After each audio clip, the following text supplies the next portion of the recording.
Релативно мирна новогодишна ноќ во Македонија. Најлудата ноќ во годината не им донесе многу работа на лекарите пожарникарите.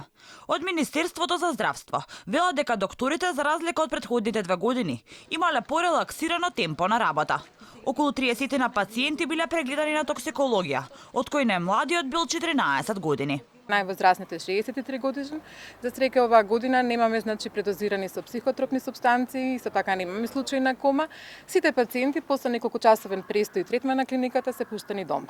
Од ургентниот центар информираа дека во текот на вчерашното деноноќие биле прегледани 105 пациенти. Од кои 13 се прием во хируршките клиники, 6 се повредени од сообраќајни незгоди, тројца пациенти се повредени од пиротехнички направи и еден пациент е префрлен од градската општа болница 8 септември со повреди од остар предмет.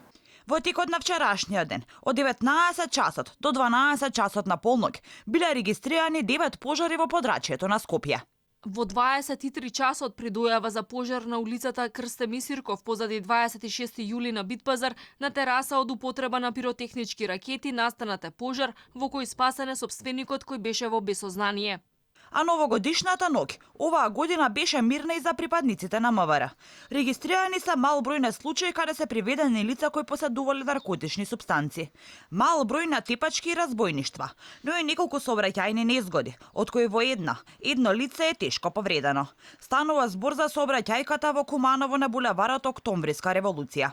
Според МВР, до незгодата дошло откако се судриле патничко возило Ауди со кумановски регистарски ознаки, управувано од ВА24 од Куманово, и патничко возило Пежо со скопски регистарски таблички, управувано од СА26 од Куманово.